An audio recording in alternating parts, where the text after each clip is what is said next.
It's Bob and Tom Tonight, starring Chick McGee, Christy Lee, Josh Arnold, Ace Cosby, Pat Godwin, Willie Griswold, and Tom Griswold. Mr. Oska, you have your sports story? This is a stupid world record. Oh, already? Yeah, let me get on my readers. And then, do you have the music over there, too? Oh, yeah. Look at me go. See? Chick shop's so easy. World record. Did you give this to me because you knew I wouldn't be able to pronounce Not the at first all. I word? gave it to you because Tom told me to. Jewel Osco Fresh Del Monte. So Jewel Osco is like a Walgreens, CVS. It's Chicago. And Fresh Del Monte, of course, we all familiar with her.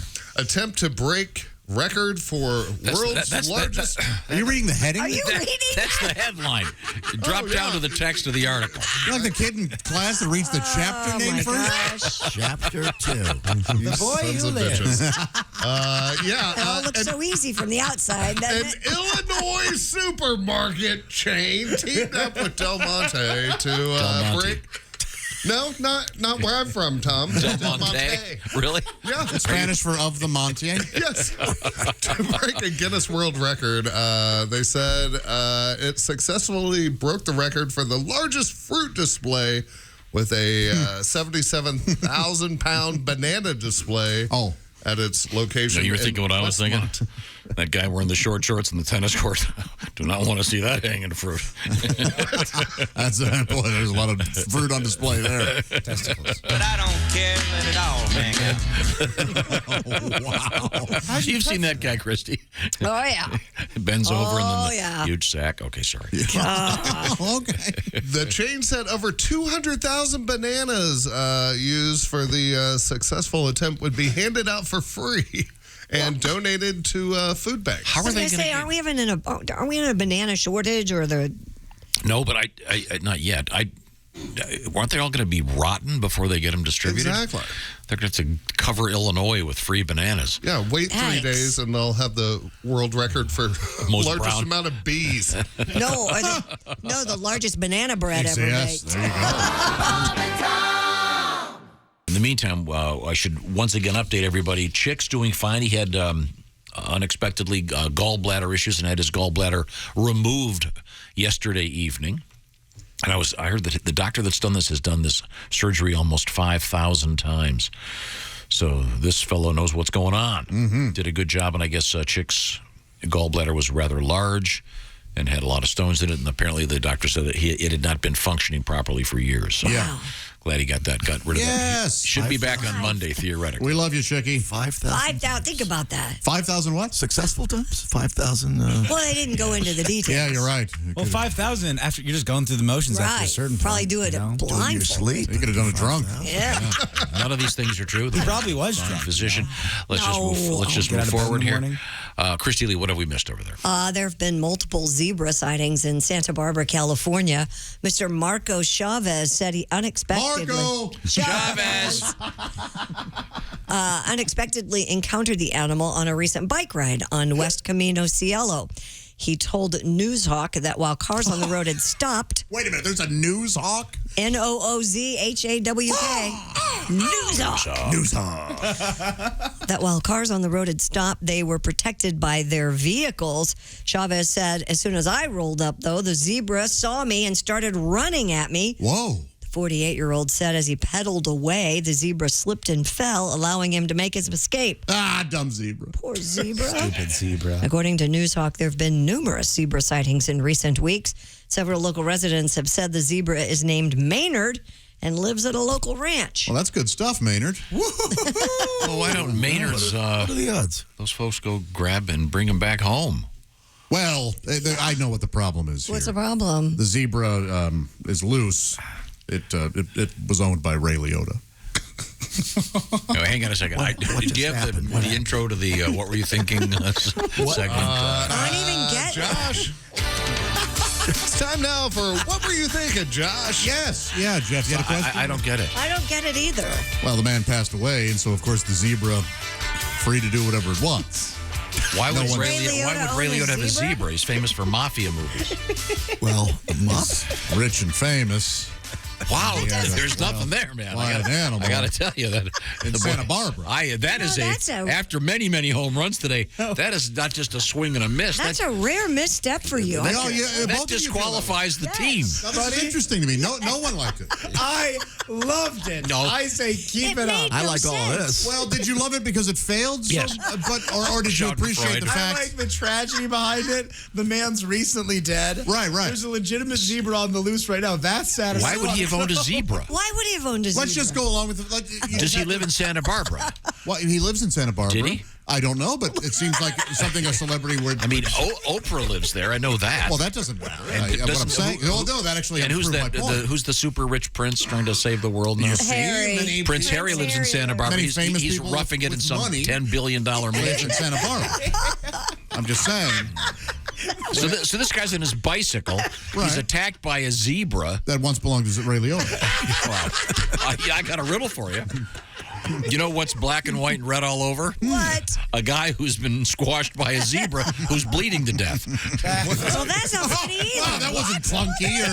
Hey, way to save it, Tom. Well, I mean, maybe the zebra had a job at Athlete's Foot. What Athlete's does Foot. Ray You mean- Liotta Right, these are all better than that joke. That was Do you mean Foot Locker? You mean Foot Locker? That's what he meant.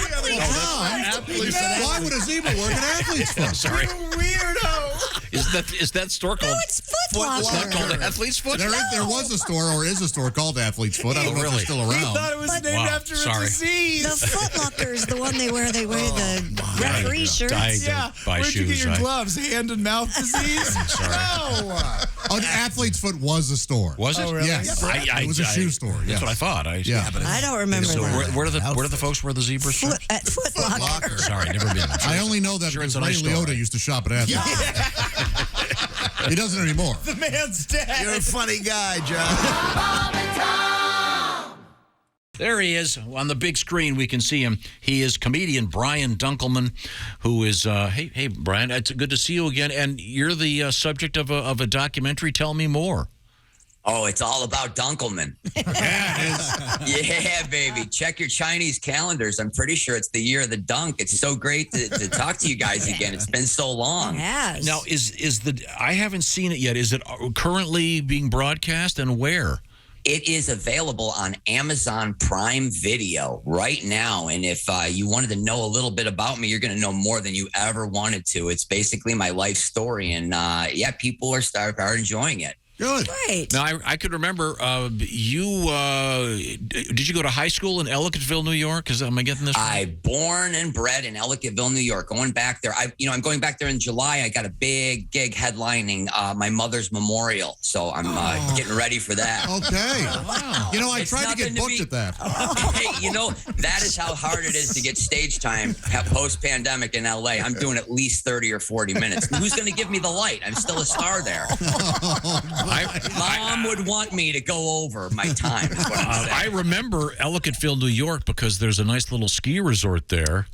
We Yes, used to there go is to. Holiday Valley. And do you remember this? Well, maybe I don't know if this is a universal thing in Ellicottville, but the plugs of bats, baseball bats, they used to make them there. And so That's right. So for firewood at the cabin you'd rent, there'd be these stacks of, was it ash? Or Typically. I do believe it's Ashwood. Yes. yeah, so You're referring to the Louisville Slugger yeah. So plug of the bats, and Brian Dunkleman. I've been referred to a plug as a different kind, but that's not important. Those are the two biggest exports of Ellicottville, right there. yeah, and you can probably use some of those to cremate your mom. Yay! Yeah, we're just gonna put her on a raft, send her right out. Viking style. Wow. Do it again, Jesus Arrow at style. it. You know, with friends like these, Brian. So Brian, tell us about the documentary and what is the exact title? Brian Dunkleman, or It's just called Dunkleman. It's real easy. You know what happened is when this pandemic hit, I started doing a YouTube channel with my son, who's now 9. He was 7 at the time, just playing video games. Well, I put them up on YouTube, and they were getting some of them like 12 or 15 views. One of the guys viewing it was this director-producer who had a notebook with a list of movie ideas, and one just said Dunkleman. And he took a deep dive during the pandemic, and we got together and during the lockdown, really, and we rented a little theater. So it's basically just me talking straight into the camera with no audience. So all those years on the road have really prepared me for it. I was right at home. One of the I guess key features of this movie will be the story of you and American Idol. Yes. A little behind. There's going to be a lot of little behind the scenes stories that people aren't aware of, but that's basically the bulk of it is my past and how I got to LA, and then American Idol and the wonderful aftermath of that. The bottom line is that it's a happy story. I'm telling you, before this pandemic, I was flat broke. I was going through a horrible divorce and custody battle. I was driving an Uber, and cut to now, I just did my first acting gig in 7 years. I got a film on Amazon Prime, and I'm in development for my own television show. So I say, let's keep it going. 4 more years. That's great. 4 more years. Now, when you were driving Uber, did you ever get recognized? Once. One time I wore glasses. I had my hat pulled down, but there was a family and, they were tourists. You could tell it was a long trip. And the woman was in front because the kids and the husband were in the back. And I could just feel her looking at me the whole time. And God bless her. She didn't say a word until she got out. And then she ducked back and she's like, I'm so sorry. I have to ask, are you Brian Dunkleman? And I instinctively just went, oh, God, no. I have no idea why I said that. That guy?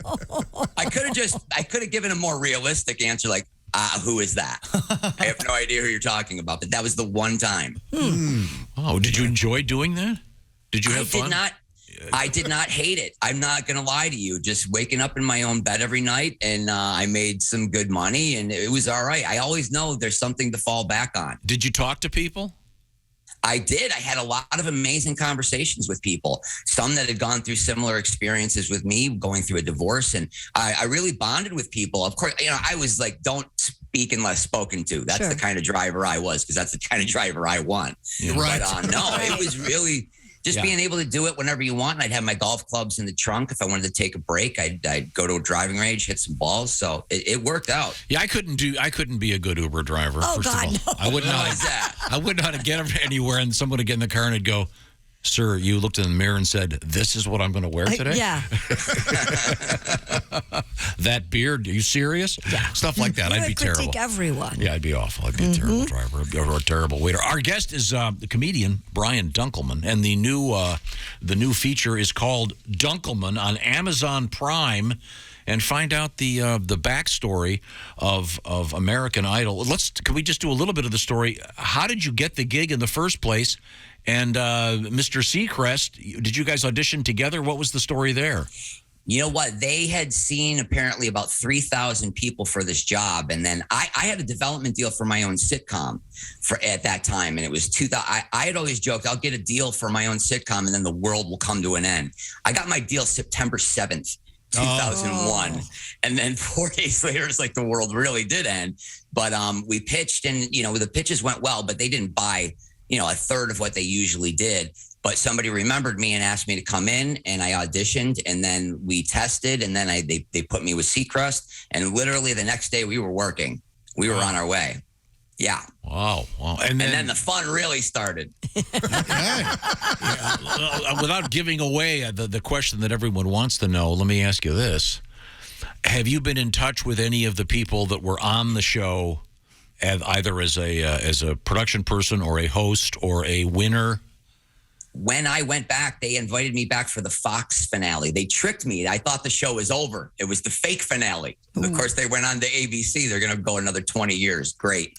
But no, I did. I reconnected with Seacrest. They asked me. I opened the show. We had a really great, genuine moment and kind of just buried the hatchet. And it was really nice to see a lot of the same people are still working on that show. Oh, that's cool. Do you still watch? Yeah, it was. I never watched, Tom. That's like getting divorced from somebody and then hanging out with them 2-3 nights a week. Good point. Although I am going camping with my ex-wife tomorrow, so things have gotten much better in my world, Tom. We went from a horrible, contentious divorce, and now we're there for our kid, and we're not together, but the three of us do things together. It's really fun. That's great. If you bury her, go 6 feet deep. There's a reason. Oh my God. Animals will dig her up. Oh, I'm bringing a shovel. Okay. Bringing a shovel just in case. Our guest is Brian Dunkleman. Brian is a fine stand-up comedian and is also the focus of a documentary entitled Dunkleman. Find out what happened. Guys, it's been a long time, and I appreciate you having me on. Sure, we'll see you soon. Get your come butt back out over here. We'll play some golf Take care, again. you guys. That was fun. I would love to play some golf. Yeah, it was Tell fun. Chick I said hello. But he'd be answering the phone on time. Well, hello, Bob and Tom show. Oh, Hey, it's the old skipper, Captain Dave, calling you. At the helm, I'm guessing. How are you? Yeah.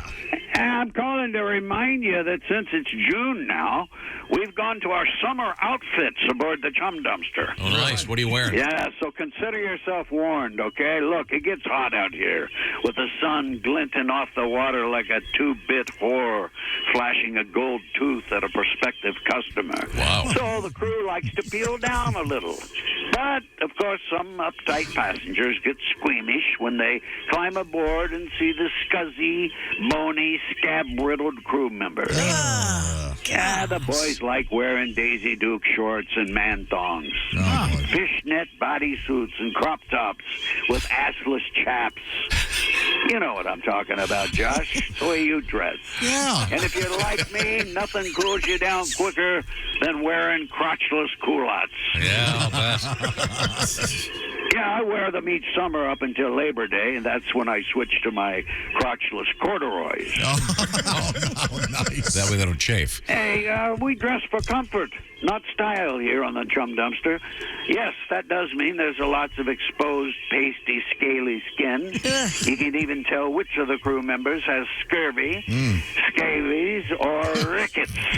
Oh, spoil alert, it's all of them. I see. When you dress like that, lots of missing body parts suddenly come into vivid focus. A fully dressed one-legged man isn't even noticeable after a while. But you put that same man in a Speedo bulge-enhancing Lycra Peter pouch, and things take a disturbing turn.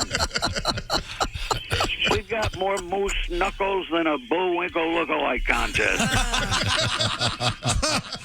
That's right, and since none of us have time for manscaping, count on seeing lots of scraggly, weird old man hairs. Growing in unexpected places. I think we hit a whale there. Wait a minute. Then you got your ragged scars, lesions, open sores, a medley of cankers. Squishy, pus-filled boils the size we get of the idea. billiard Come balls. on. It all makes it hard to keep your cheese sandwich down. Sick. But as a reminder, no refunds. While some people say there's no shame in the human body, those are idiots that never took a summer cruise on the Chum Dumpster. We've had lifelong nudists walk off our boat to become Mennonites. We are not attractive men, No. I'm warning you. But for those of you that got a cast iron gut or are legally blind, sign up for our summer cruise right now. That's an order from your captain, Captain Dave, here aboard the Chum Dumpster. Goodbye, pussies. Thank you. Aye, aye, Captain. Watch the entire show live or on demand at bobandtom.com or listen live with the Bob and Tom app. And be sure to tune in next time for more Bob and Tom Tonight.